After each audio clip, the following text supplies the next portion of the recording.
से ही कहेंगे तो वह चल रहे प्रसंग में ही आपको आनंद की प्राप्ति कराएगा। बोली कृष्ण कन्हैया लाल की जय, व्यास जी महाराज की जय।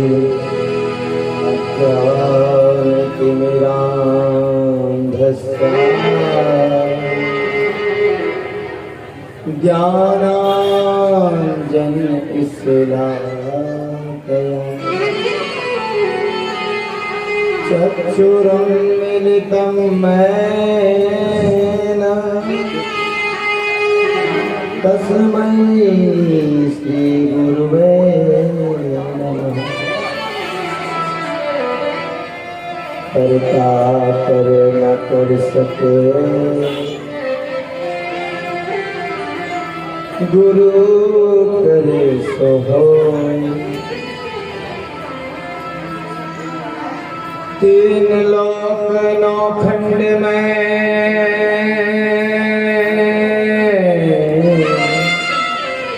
गुरु से बड़ा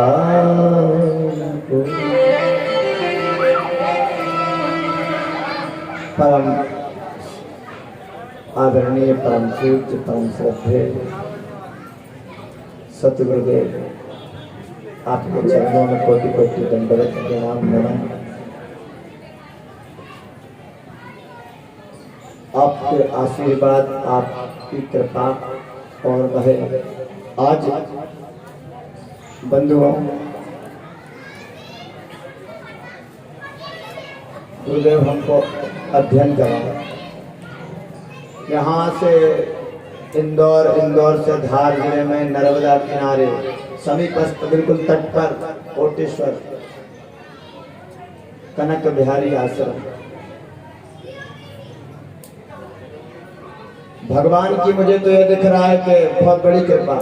हम गुरुदेव के साथ जब आश्रम में रहते थे तो साल भर गुरु जी हमारे अप डाउन करते थे, लेकिन शिवरात्रि का समय हमारे साथ बीतता था दिन और रात, क्योंकि अखंड अभिषेक चलते थे।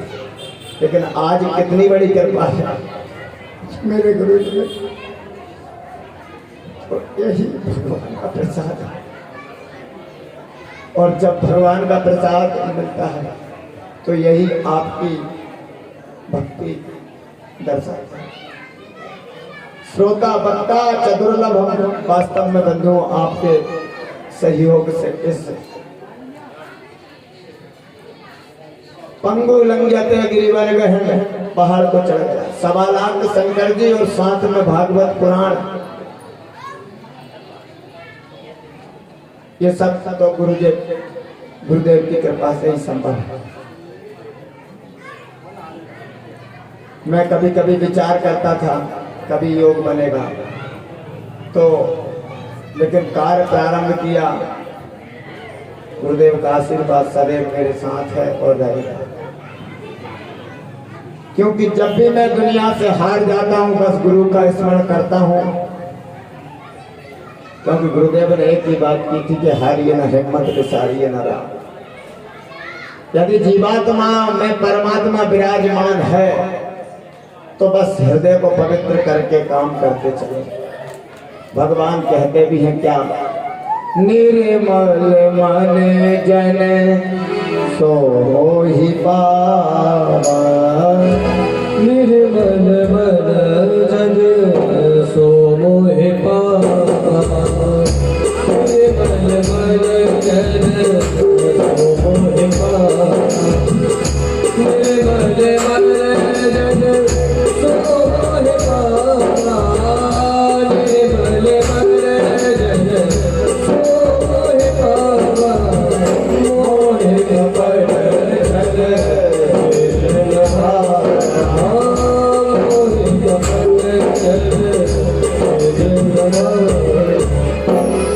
तो मैं आपसे छल कपट दुनिया से कर सकता हूँ, क्या हम परमात्मा से छल कपट कर सकते हैं? वो परमात्मा आप ही कहते हो तो एक सादे सब सदे सब सादे सब जाए, ये क्या है?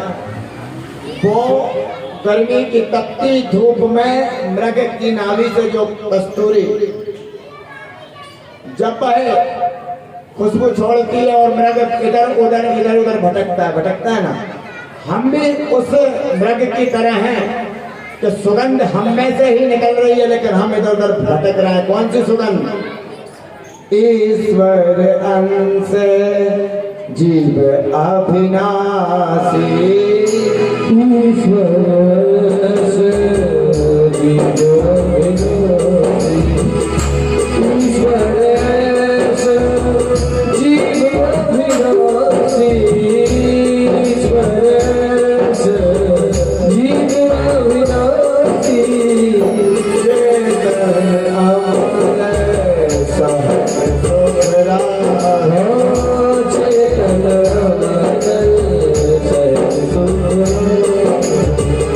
प्रत्येक जीव में ईश्वर का अंश है। तो जब ईश्वर हमारे हृदय में है, गुरुदेव ने अभी बताया, कभी कृष्ण, कभी राम, कभी दुर्गा, कभी गणेश, तो उस ईश्वर को हृदय में जान करके जो ईश्वर इतने सामने बैठे हैं, जब तक ये सामने वाले ईश्वर मुझसे संतुष्ट नहीं होंगे, तब तक क्या वो ईश्वर खाक संतुष्ट होगा? पहले इस ईश्वर को संतुष्ट कर लें। क्यों कर लें? कहते हैं भैया भगवान तो एक बार मंदिर में गए तो भगवान मंदिर में जाकर के भगवान बन गए, लेकिन हम प्रतिदिन मंदिर में जाते हैं, भगवान नहीं बन पाते। क्यों नहीं बन पाते? क्योंकि राग, द्वेष, छल, कपट, क्रोध, काम ये हमारे अंदर कूट कूट कर भरा है। क्यों भरा है? कि खान पान से खानदान बदल रहा है। जैसा खा रहे हैं अन्न, वैसा ही हो रहा है मन। तो गुरुदेव की कृपा से हमेशा चाचा जी भी बैठे हैं, इस बात से जानते हैं, क्योंकि चाचा जी ने ही और गुरु जी का आशीर्वाद, चाचा जी का सहयोग, वास्तव में किसी का साथ दो तो चाचा की तरह।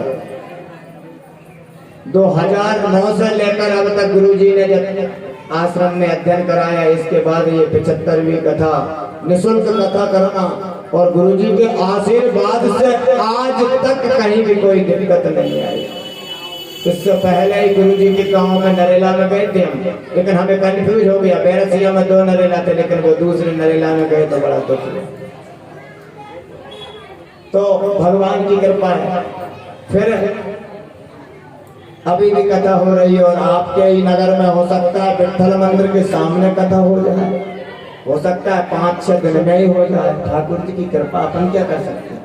अब विठ्ठल मंदिर का टीम सेट और विठ्ठल नाथ जी की कृपा और गुरु जी का आशीर्वाद मिल गया तो हो ही जाएगी। और इसके बाद फिर गौशाला में होना, तो भगवान के पास भगवान बुलाते हैं, लेकिन भगवान कहते हैं गावो विश्वस्य मातरा, भाई गाय की सेवा करो, विश्व की माता है, गौ सेवा ही गोपाल सेवा है। लेकिन हम कहते हैं, और हमारी गीता भागवत कहती है, ज्ञान विज्ञान तृप्त आत्मा कूटस्थ विजितेंद्रिया। आपको इंद्रियों का दमन करना है और मन को जीतना है तो गौ की सेवा करो, क्योंकि गौ यानी इंद्रियां होती है, और गौ से अच्छा फल कोई नहीं दे सकता। और गुरुदेव तो इस बात के साक्षी हैं कि हमारे आश्रम में संतों का और महंतों का और गाय का वो प्रमाण आपसे मैं कहता रहता हूँ। गुरु जी खुद बताएंगे, वो गाय थी, सतत उसके स्तनों से वह दुग्ध की धारा लगी रहती है। वह छोटा सा बादाम का पेड़ उस 1.5 बीघा के आश्रम में ऐसा फैला था। तो ये कभी कभी देखने मिलते हैं, लेकिन महंत जी का जैसे ही गया, ये महंत जी आपसे बार बार महाराज जी बैठे, जिस दिन जी हम सबको छोड़कर गए उस दिन वो पेड़ गिर गया। और महंत जी तो महाराज कभी भी, आज हमारे गुरु जी ग्रस्त में है, लेकिन कभी भी लाइट में नहीं जाते, कभी मार्केट में। ऐसे ही हमारे महाराज जी ने इतनी सब कुछ, हम अच्छे से अच्छे कमरे में रहते थे, लेकिन महाराज जी घास फूस में। उनका नाम था परम श्रद्धेय परम पूज्य हमारे महाराज श्री ब्रह्मलीन श्री श्री 1008 कमल दास जी कनक बिहारी जिनका आश्रम। कुंभ में भी जो सबसे पहले चलते थे, लेकिन कुंभ में ही आश्रम से निकलते थे, नहीं तो कभी नहीं। हाँ, स्वास्थ्य खराब है तो ठीक है, लेकिन एक बार उनका स्वास्थ्य खराब हुआ और सबसे कह दिया कि अब आप मेहनत मत करिए। तो संतों का तो कहना यही है, हो मेरा रोम रोम संत हो गया, हो प्रेम जब अनंत हो गया। तो भगवान की कृपा। तो चलिए महाराज जी को स्मरण करके, गुरु जी को प्रणाम करके संतों के पास चलते हैं। संतन के संग लाग रे, हो संतन के संग लाग रे, तेरी अच्छी संतन के संग लाग रे, तेरी अच्छी बनेगी। संतन के संग लाग रे, तेरी अच्छी बनेगी, तेरी किस्मत जगेगी, अच्छी बनेगी तेरी किस्मत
Thank you.